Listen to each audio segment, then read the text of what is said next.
दोस्तों, एक बार फिर स्वागत है आपका अपने YouTube channel teaching point GK में। और आज हम लेके आए हैं अगला टॉपिक। कल हमने महाजनपद काल के बारे में पढ़ा था, तो इससे अगला टॉपिक जो है वो है मगध साम्राज्य का उदय। तो देखिए, कल हमने पढ़ लिया था कि जो 16 महाजनपद थे, उन महाजनपदों में सबसे शक्तिशाली था मगध। तो मगध से संबंधित क्वेश्चन बहुत ही महत्वपूर्ण रहेंगे। तो पहली बार जो वीडियो देख रहे हैं इसको सब्सक्राइब जरूर कर लें और साथ ही साथ बेल आइकन दबा लें ताकि आने वाले जो भी वीडियो है उनका नोटिफिकेशन आप तक पहुंच सके। तो देखिए, शुरू करते हैं। सबसे पहले जो मगध साम्राज्य, इसमें किस वंश का राज रहा? देखिए, इसमें हार्यक वंश जो है उसके बारे में पढ़ेंगे। दोस्तों, इससे पहले जो मगध साम्राज्य है इसमें वहद्रथ नाम का एक शासक हुआ था, लेकिन जो वास्तविक संस्थापक है वो हर्यक वंश के बिंबिसार को ही माना जाता है। तो देखिए, हर्यक वंश जो है इसे 544 ईसा पूर्व से 412 ईसा पूर्व तक इसका राज रहा। और मेरा जस्ट अगला जो वीडियो आएगा उसमें ये बताऊंगा कि ये उल्टे क्यों चलते, ईस्वी सन जो है ये उल्टे क्यों चलते, तो उसको देखना नहीं भूलें। तो देखिए, जो बिंबिसार इसकी जो राजधानी थी वो गिरिवर्ज या राजगृह। तो देखो, गिरिवर्ज पहले राजधानी थी और इसके बाद इन्होंने अपनी राजधानी राजगृह को बनाया।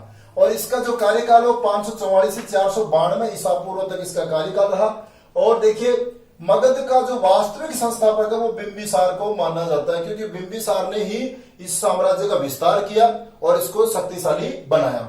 और इसने जो अंग जो महाजनपद था उसको जीतकर अपने पुत्र को यहाँ का शासक बनाया, अपने पुत्र को शासक बना दिया अंग को जीत करके। तो अंग का शासक अपने पुत्र को बनाया। अब देखिए, जो बिंबिसार है उसने वैवाहिक संबंधों के माध्यम से अपना शासन मजबूत किया। देखिए, इसने कौशल नरेश प्रसेनजीत, तो कौशल नरेश, तो वहां से इन्होंने शादी की महाकौशला या कौशल देवी से। इसी तरह से इन्होंने लिच्छवी राजकुमारी चेलन से शादी किया। और मद्र जो आधुनिक पंजाब है वहां की राजकुमारी क्षेमा से भी इन्होंने शादी की। तो इस तरह से महत्वपूर्ण राजवंशों से वैवाहिक संबंध स्थापित करके इन्होंने अपने शासन को मजबूत किया।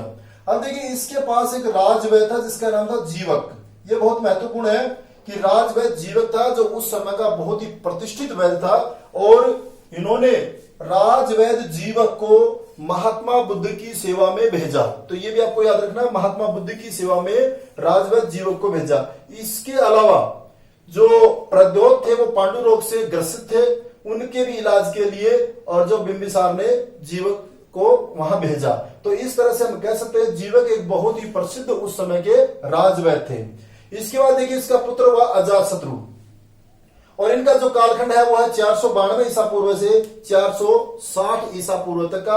और इनको पितृहंता कहा जाता है। वैसे तो ये पूरा वंश ही पितृहंता है, क्योंकि इसमें आगे भी अजातशत्रु की भी इसके पुत्र के द्वारा हत्या हो जाती है।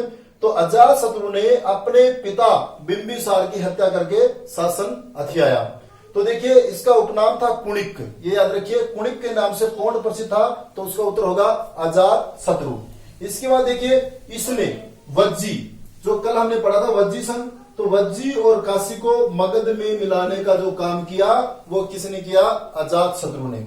इसके बाद देखिए, इसी के काल में महात्मा बुद्ध को निर्वाण प्राप्त हुआ। ये बहुत ही मोस्ट इंपोर्टेंट है कि महात्मा बुद्ध की मृत्यु जो है वो 483 ईसा पूर्व कुशीनारा देवरिया उत्तर प्रदेश में हुई।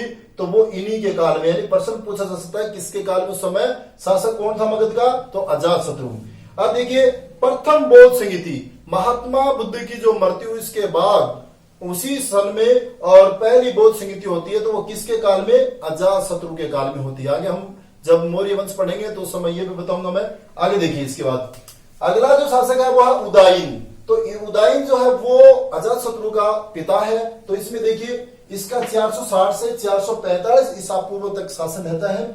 और इसने भी अपने पिता की हत्या की और पिता की हत्या करके ये शासक बना और पाटलिपुत्र को अपनी राजधानी बनाया। बहुत ही महत्वपूर्ण है। इससे पहले जो हमने पढ़ा गिरिवर्ज या राजगृह, लेकिन यहाँ उदयन ने जो पाटलिपुत्र है, जो पटना के नाम से प्रसिद्ध, वर्तमान में बिहार की राजधानी है, उसे पाटलिपुत्र के नाम से पुकारा जाता था, इसको राजधानी बनाया। और ये जैन धर्मावलंबी था। देखो, इससे पहले हमने पढ़ा उदयन से पहले अजातशत्रु, तो ये क्या है कि बौद्ध धर्मावलंबी थे, जबकि इसने जैन धर्म को अपनाया। और इसके बाद देखिए, अगला है हर्यक वंश का जो अंतिम शासक था वो कौन था? नागदशक। ये याद रखिए, पहला शासक कौन था?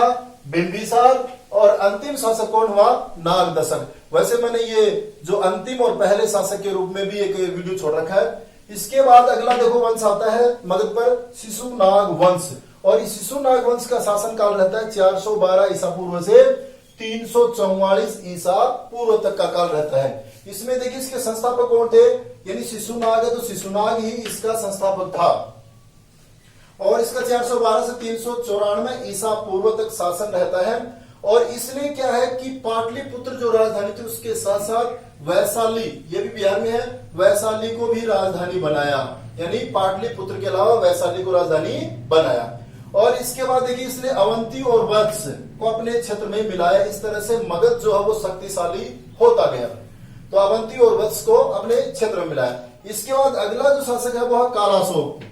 देखिए कालाशोक में देखिए शिशुनाग के बाद में कालाशोक, इसका कालक्रम रहता है 394 से 366 ईसा पूर्व, तो ये इसका कालखंड रहता है।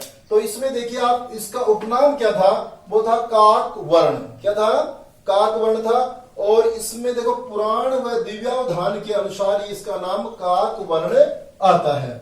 और इसी के काल में याद रखना अपने को कि दूसरी बौद्ध संहिता हुई। बहुत ही महत्वपूर्ण बात है कि द्वितीय जो बौद्ध संहिता है वो आपको पता होना चाहिए 383 ईसा पूर्व में हुआ था, तो वो इसी के काल में, तो ये तीसरी बौद्ध संहिता इसके काल में हुई। और अंतिम शासक जो था शिशुनाग वंश का वो था नंदीवर्धन, ये हमें याद रखना है।